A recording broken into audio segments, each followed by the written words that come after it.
এলাকায় 5,000 কোটির তিনি প্রকল্প করেছেন, তারপরও বিভিন্ন বুথে আইএসএফ বিজেপি এরা কেন লিড পাবে? যদি লিড পায় তা বন্ধ করতে হবে। হ্যাঁ, লুট করলেই লিড পাবে না। লুট যদি না হয় উনি লিড পাবেন না, ওনার বিরুদ্ধে ভোট হবে। কে দাঁড়িয়েছে বড় কথা নয়।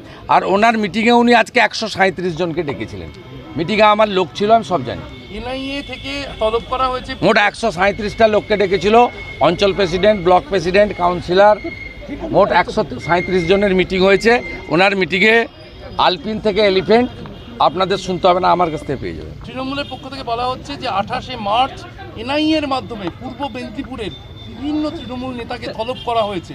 পূর্ব মেদিনীপুরে বিজেপি হারছে বুঝে এইভাবে এনআইএ নামিয়ে দেওয়া হচ্ছে, দাবি তৃণমূলের। না না, আপনাকে বলি, দেখুন, হাইকোর্টের হস্তক্ষেপে এখানে এনআইএ যে কেসগুলো নিয়েছে তার মধ্যে একটা হচ্ছে পশ্চিম ভাঙনবাড়ির কেস, খেজুরি।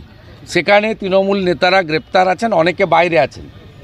এটা তো অনেক দিনের ওল্ড কেস। দ্বিতীয়ত হচ্ছে ওই আমাদের ভূপতিনগরের নাড়ুয়া বিলাতে যেখানে বিস্ফোরণ হয়েছিল, সেখানে হাইকোর্ট আপনার এনআইএ তদন্তের নির্দেশ দিয়েছিল।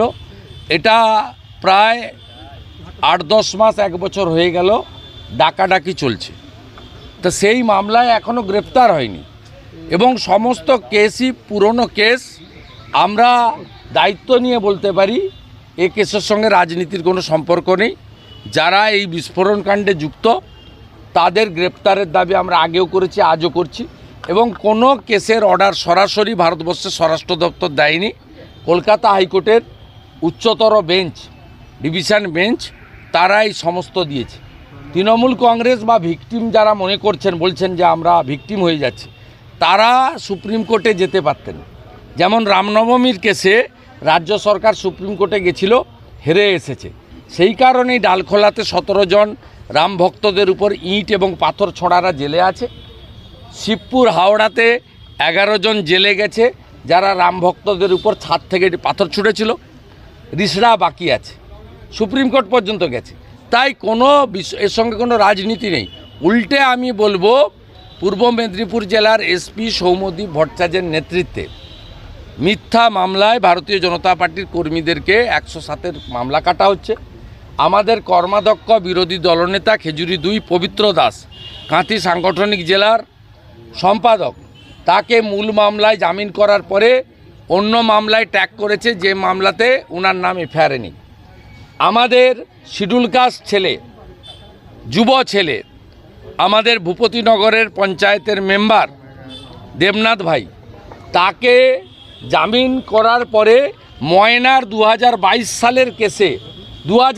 সালের কেসে ট্যাগ করেছে। আমরাও আগামী সোমবার কলকাতা হাইকোর্টে এই এসপি সৌম্যদীপ ভট্টাচার্যের বিরুদ্ধে, তার পুলিশের বিরুদ্ধে আমরা একাধিক রিট করতে চলেছি। তৃণমূল কংগ্রেসকে বলবো, ক্ষমতা থাকলে আদালতে গিয়ে লড়াই করুন, সে লড়াই মোকাবিলা আমরা করব। এসব বাজারে গরম করে লাভ নেই।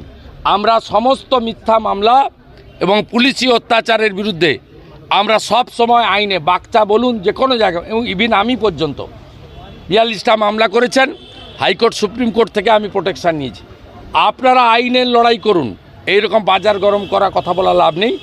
আর এই দুটো আসনে কত ভোটে হারবে সীমা পরিসীমা পাবেন না।